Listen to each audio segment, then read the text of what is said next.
Hello दोस्तों, good morning. कैसे हैं आप लोग? आशा करती हूँ कि आप बिल्कुल स्वस्थ होंगे, मस्त होंगे और मैं भी एकदम मस्त हूँ। तो चलिए दोस्तों, आज का ब्लॉग स्टार्ट करते हैं। तो नमस्ते, प्रणाम और छोटों को ढेर सारा प्यार। तो दोस्तों, आज मेरी ब्लॉगिंग की स्टार्टिंग हो रही है खेत से। तो मैं आई हूँ हरे घास के लिए। तो फंजी मैंने सामने बांध दी है और बस यही हरा घास रह गया थोड़ा बहुत। अब बिल्कुल बारिश हो नहीं रही है, अब बिल्कुल सूखा सूखा हो गया है।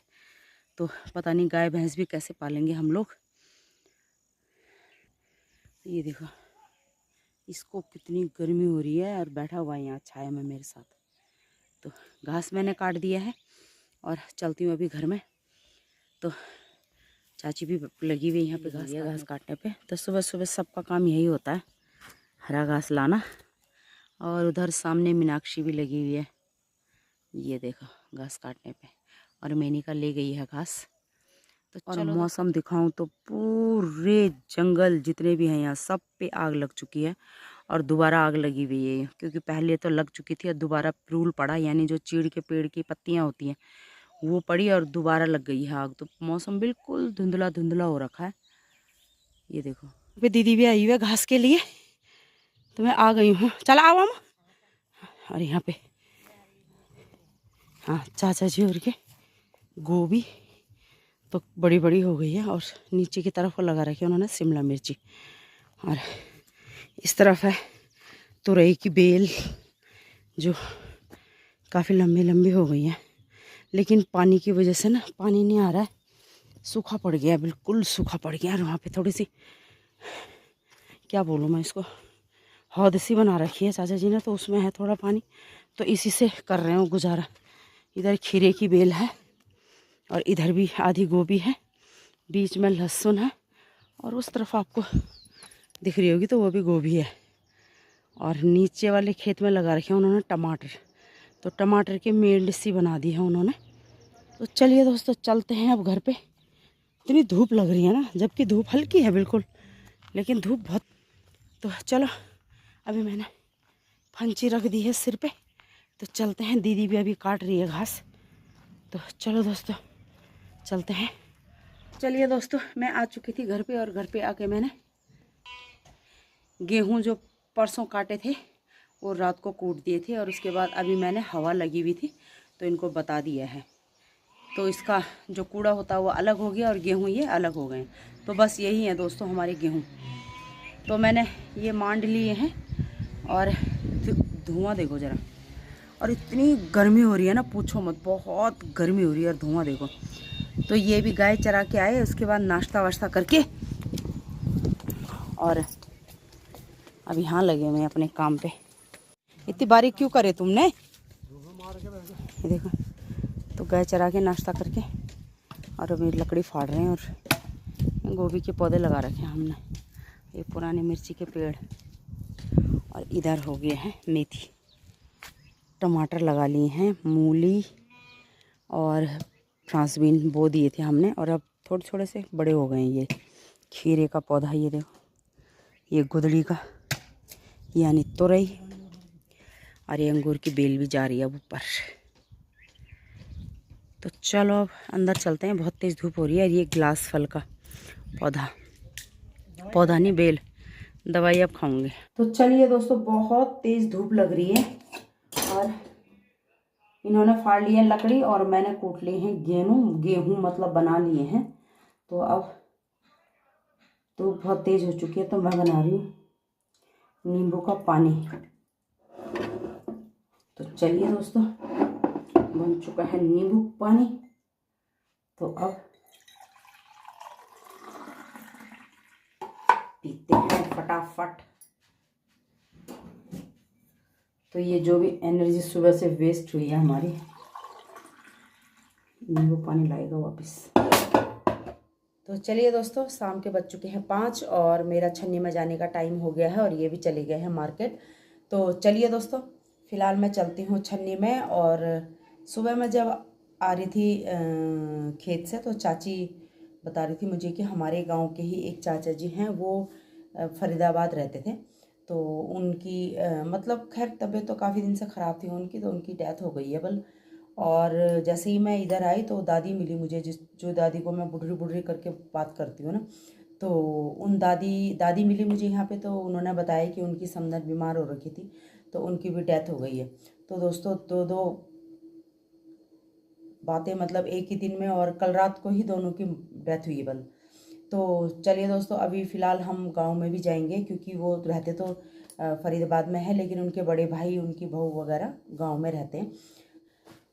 तो दोस्तों, जब कोई इंसान जाता है, जिस जिस परिवार से जाता है, तो उसी परिवार को ही पता चलता है, उसकी कमी उसी परिवार को पता चलती है। तो दोस्तों, ऐसे ही बैठी थी मैं, तो मम्मी की याद आ गई आज मुझे, क्योंकि मेरी माँ को गए हुए पूरे 3 साल कल 3 तारीख को हो गए। और मम्मी मतलब कैसे गई कि मतलब वो दिन ऐसा था मेरे लिए, कि मेरे लिए क्या, मेरे परिवार के लिए, सबके लिए ऐसा था कि पूछो मत, क्योंकि कोविड के दौरान मम्मी की मौत हुई थी। तो मम्मी मतलब जब मम्मी को हॉस्पिटल ले जाया गया, तो उस टाइम मम्मी को कोविड नहीं था, लेकिन मम्मी उस दौरान बीमार भी शायद इसलिए पड़ी, क्योंकि बीमार तो अक्सर मम्मी रहती थी, घुटनों पे मतलब दर्द था। तो मम्मी के जो मतलब मेरे मामा के जो बेटा बहू हॉस्पिटल में थे, मेरे बड़े जिया जी वो भी हॉस्पिटल में थे। और मेरे सबसे बड़े जिया जी, उनको कोविड तो नहीं था, लेकिन उनकी भी तबीयत उस टाइम पे बहुत ख़राब हो रखी थी। मम्मी पता नहीं सोच सोच के क्या ऐसा किया कि उनका मतलब शुगर बीपी सब हाई हो गया। तो अचानक से ये जा रखे थे कोटद्वार, और जैसे ही हॉस्पिटल में भर्ती कराया, तो जैसे एक दिन हॉस्पिटल में भर्ती कराया, और दूसरे दिन उन्होंने कोविड वाले क्या बोलते हैं उसको, कोविड वाले जो अलग बने हुए थे, वहाँ उनको एडमिट कर दिया। और एडमिट करा तो उसके बाद आपको पता है उस टाइम पे किसी को मतलब मिलने नहीं दिया। तो जो पापा वहाँ मम्मी के साथ रहते थे, उनको भी घर पे भेज दिया। और जो मेरी छोटी बहन थी, वो मतलब खाना वाना लेके जाती थी, तो उसको भी मतलब मना कर दिया। तो इस दौरान मतलब मम्मी सिर्फ, सुबह तो मेरी मम्मी से बात हुई थी, क्योंकि मेरी जो दीदी है, दीदी तो इस दुनिया में नहीं है, लेकिन उसके बेटे की बारात आ रखी थी यहीं गांव में लाची में। तो बारात आई हुई थी, तो मम्मी ने मुझे सुबह फ़ोन किया था कि बारात चली गई है। तो मैंने कहा नहीं मम्मी, अभी नहीं गई है बारात। तो मम्मी ने बोला मुझे कि चल ठीक है, जब जाएगी तो मुझे बता देना। तो मैंने कहा ठीक है। तो 30 को जब सुबह बारात सुबह के टाइम पे मतलब दिन में 1 डेढ़ बजे के टाइम पे मेरे ख्याल से निकली थी बारात। तो फिर मैंने मम्मी को मेरी छोटी बहन का फ़ोन आया कि मम्मी वो दीदी मम्मी के लिए फ़ोन कर, मम्मी की आवाज़ नहीं आ रही है। तो मैंने मम्मी को वापस फ़ोन किया, तो मैंने बोला मम्मी क्या हुआ। तो मम्मी ने मुझे ऐसे बात करी जैसे जीभ बिल्कुल सूख जाती है, और उसके बाद जैसे आवाज़ तोतला तोतला करके आती है, तो ऐसी बात करी। मैंने कहा मम्मी तुझे क्या हुआ, कहता कुछ नहीं हुआ मुझे।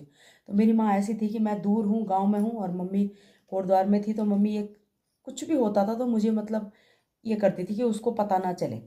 तो मैंने मम्मी को बोला कि क्या हुआ, तो फिर बब्बी का फिर मुझे फ़ोन आया, मतलब मेरी छोटी बहन का मुझे फ़ोन आया कि जिया जी कहाँ है। उसको पता था कि जिया जी देहरादून जा रखे हैं। तो ये मैंने कहा देहरादून जा रखे हैं, तो कह रही जिया जी को फ़ोन कर। तो मैंने इनको फ़ोन किया, मैंने कहा कहाँ हो, कहते हैं नजीमाबाद में हूँ। तो मैंने कहा ठीक है, जल्दी से कोटद्वार आओ, और मम्मी की ऐसी ऐसी तबीयत है, मम्मी को हॉस्पिटल लेके जाओ। तो मम्मी जब ये बोल रहे थे कि जब मम्मी को हम हॉस्पिटल ले गए, तो मम्मी का एक ही वो था कि नहीं मुझे नहीं जाना है हॉस्पिटल, मुझे नहीं जाना है। तो आज सोचती हूँ मैं कि मम्मी को काश हम घर पे ही रहने देते, कोई बात नहीं, कम से कम हम मिल तो लेते माँ को। तो मम्मी को शायद लग गया था कि मैं जा रही हूँ तो वापस नहीं आऊँगी। तो मैंने फिर इनको वापस फ़ोन किया, तो इन्होंने बोला कि मम्मी को हॉस्पिटल में भर्ती कर दिया है। एक हॉस्पिटल में गए तो उस टाइम पे कोविड का टाइम था, तो इन्होंने बोला कि मैंने मम्मी को एडमिट कर दिया है, भाई ये और बब्बी एडमिट कर दिया है। तो एक हॉस्पिटल में गए तो वहाँ कोविड के इतने सारे मरीज़ थे, तो वहाँ मम्मी को नहीं लिया, फिर दूसरे हॉस्पिटल में ले गए, वहाँ मम्मी को एडमिट किया। तो एडमिट किया तो मम्मी को जैसे 30 तारीख को एडमिट किया, और 1 तारीख को मम्मी को बोला कि कोविड है। तो 1 तारीख को मम्मी वहीं रही हॉस्पिटल में, और 2 तारीख को सुबह 11 बजे के टाइम पे पापा ने मुझे फ़ोन किया कि मम्मी से तो बात ही नहीं हो पा रही थी, तो पापा ने मुझे फ़ोन किया कि मम्मी को कोविड वाले हॉस्पिटल में मतलब भर्ती कर दिया है। उन्होंने मुझे बोला आप घर जाओ, और बब्बी ने भी बोला कि मतलब वो नहीं आने दे रहे हैं। तो फिर बब्बी ने जैसे कैसे करके हॉस्पिटल के जो डॉक्टर थे, बब्बी यानी मेरी छोटी बहन, उसने हॉस्पिटल के मतलब जो डॉक्टर थे उनसे पता नहीं कहाँ कहाँ से फ़ोन लिया और फ़ोन करा। तो उन्होंने बोला बल्कि एक बार आप, आपके घर में अगर कोई भी है तो आप एक बार उनको मिल के चले जाओ, क्योंकि वो किसी को ढूंढ रही हैं और बिस्तरे में मतलब बेड में नहीं लेट रही है, वहाँ से बार बार नीचे गिर जा रही हैं। तो मम्मी नीचे गिर जा रही है। फिर उसने बोला बल्कि एक काम करो, आप नीचे ही बिस्तर बिछा दो, मम्मी को नीचे ही लिटा दो। तो उसने बोला मुझे कि दीदी मैं जाऊँ। मैंने कहा तो कैसे जाएगी, तेरे पास छोटा बेटा था उसका। मैंने कहा छोटा बेटा है तेरे पास तो तू कैसे जाएगी। फिर पापा से बात करी तो पापा को भी बुखार था, भाई को भी बुखार था और भाभी को भी बुखार था। तो उस दौरान कोई नहीं जा पाया। तो दूसरे दिन 2 तारीख की बात थी, फिर दूसरे दिन मतलब 3 तारीख को शाम को मुझे 6, 5:30 हो रहा था और बारिश लगी हुई थी बहुत मोटी। तो मेरा ये विचार था, ये मम्मी को हॉस्पिटल भर्ती करके आ गए थे तो इनकी बुकिंग थी 2 तारीख की। तो इन्होंने बोला कि मैं मतलब बुकिंग मतलब वहाँ करके, और मम्मी हॉस्पिटल है तो हम बुकिंग करके 3 तारीख को। तो ये 3 तारीख को आए सुबह। फिर तो जब ये सुबह आए तो उन्होंने बोला, मैंने बोला कि मतलब कल मम्मी को देखने चलेंगे कोटद्वार। तो शाम को 6 बजे फ़ोन आया भाई का मुझे कि मम्मी नहीं रही। आप समझोगे नहीं, वो दिन मेरे लिए ऐसा था कि मतलब मैंने कभी सोचा नहीं था कि अब मैं माँ के बगैर जीऊँगी। क्योंकि माँ, माँ तो सबकी एक जैसी होती है, लेकिन मेरी माँ जो थी ना,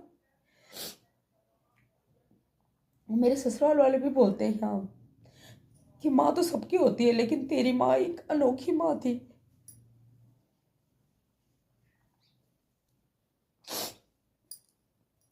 मैंने कभी नहीं सोचा था कि मतलब मम्मी चली जाएगी। और जाने को तो दुनिया में सब जाते हैं, किसी के माँ बाप नहीं रहते, लेकिन हमें सिर्फ, हम बहनें हैं तो हम बहनों को सिर्फ एक ही दुख रहता है कि हमने माँ को जाते हुए नहीं देखा। और हमने क्या नहीं देखा, पापा ने नहीं देखा, भाई ने नहीं देखा। क्योंकि जब दूसरे दिन सुबह बॉडी लेने के लिए गए तो उन्होंने मम्मी को छूने भी नहीं दिया।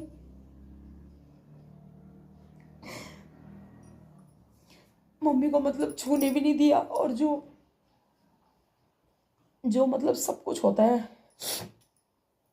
अंतिम संस्कार वगैरह, वो भी 4 लड़के खरीदे। पर भाई बोल रहा मुझे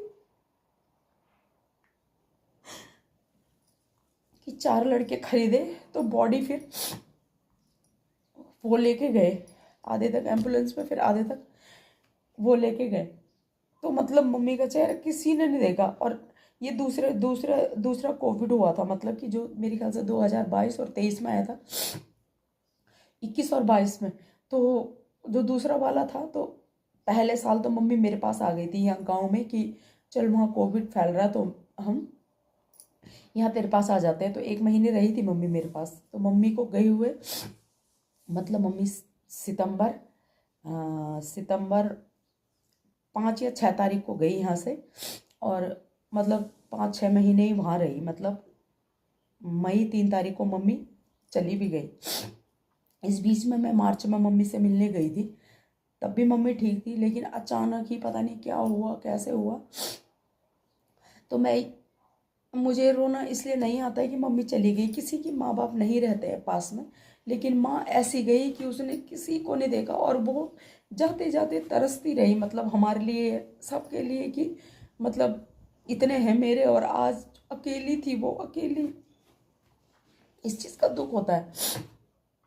तो दोस्तों भगवान करे ऐसा किसी के साथ ना हो। ठीक है, जीना मरना सबने है, लेकिन मेरी सास भी गई। लेकिन मेरी सास का दुख क्यों नहीं होता है, मेरी सास भी मेरी माँ से भी बढ़ के थी। लेकिन उनका ऐसा था कि जब मेरी सासू जी गई तो हमने उनकी सेवा करी। और जिस दिन उनको उनको मतलब जब उनकी डेथ हुई तो हम तीनों बहुएं उनके पास में बैठे हुए थे।